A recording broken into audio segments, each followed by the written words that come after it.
মাশরাফি মুর্তজা, নাইমুর রহমান রুজাই, সাকিব আল হাসান একই ধরনের সিচুয়েশনে আছে। সাকিব আল হাসান আপনার ফুটবল ফ্রেন্ড এবং বাংলাদেশ ক্রিকেটের তার মানে দেশে আসা নিয়ে তো গত 1.5 বছর 20 মাস ধরে তারা প্লে করছে।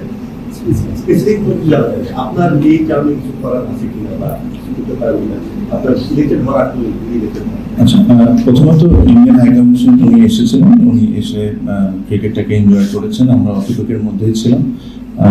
যখন একটা ইলেক্টেড বডি আসবে প্লাস আমাদের এখান থেকে যেটা থাকবে ওই কমিউনিকেশন খালি ইন্ডিয়ার সাথে না, বাকি সব দেশের সাথে আমাদের শুরু করতে হবে। শুরু করে এটা মেক শিওর করতে হবে যে বাংলাদেশ কিভাবে করে আরো বেনিফিটেড হয়, কিভাবে করে ভালো ভালো ট্যুর করে বা ভালো ভালো হোম সিরিজ আনতে পারে। So this is a process যেটা একটা ইলেক্টেড বডি করা উচিত।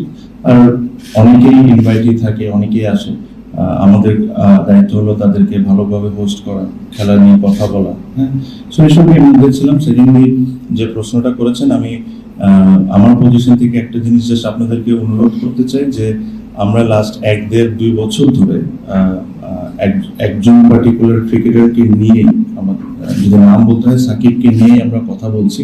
But I will also request, যখন আমরা এই প্রশ্নটা করেন, আমাদের 3জন ক্রিকেটার, 3জন এক্স ক্যাপ্টেন মাশরাফি মুর্তজা, নাইমুর রহমান রুজাই, সাকিব আল হাসান একই ধরনের সিচুয়েশনে আছে। So it is not right for me to sit here and talk about only one particular cricketer. আমার কাছে মনে হয় যে আমরা যখন প্রশ্ন করব, আপনারাও যখন প্রশ্ন করবেন, please make sure that you are mentioning the other 2 X captain also. যে বিষয়টা আছে আমাদের তরফ থেকে ক্রিকেটিং এনি সুযোগ সুবিধা বা যে কোনো কিছু আমরা তাদেরকে ওপেন আর্মে ওয়েলকাম করি। যে জিনিসগুলা যে লফুলি যে জিনিসগুলো আছে, আপনি আমাদের মিনিস্টার সাহেবও বলেছেন, উনিও বলেছেন যে এটার প্রতি আমরা নমনীয় হব, ওনার তরফ থেকে বলেছেন। অ্যাজ ক্রিকেট বোর্ড আমাদের তরফ থেকে ক্রিকেটিং যেসব জিনিসে আমরা হেল্প করতে পারি, will always there, will welcome them with open arm, যদি ওনাদের ওই সমস্যাগুলো ওনারা সমাধান করে আসেন।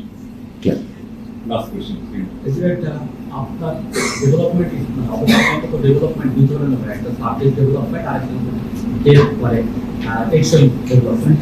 আপনার অবকাঠামোগত টেকসই ডেভেলপমেন্টের জন্য আপনার কি পরিকল্পনা রয়েছে? কিন্তু আপনি এখানে দেখেন 12টা প্রিমিয়ার লিগে প্র্যাকটিস করে এই একাডেমি এই একটা ডিভিশনকে আপনি কিছু করে এক বিপুল হিসেবে যারা ডিভিশন থেকে জেলা পর্যায়ে কাউন্সিলর হবে তাদের এখানে খেলোয়াড় মানে সংগঠকদের কতটুকু ট্রাই দেওয়া হবে, আদারদের কতটুকু?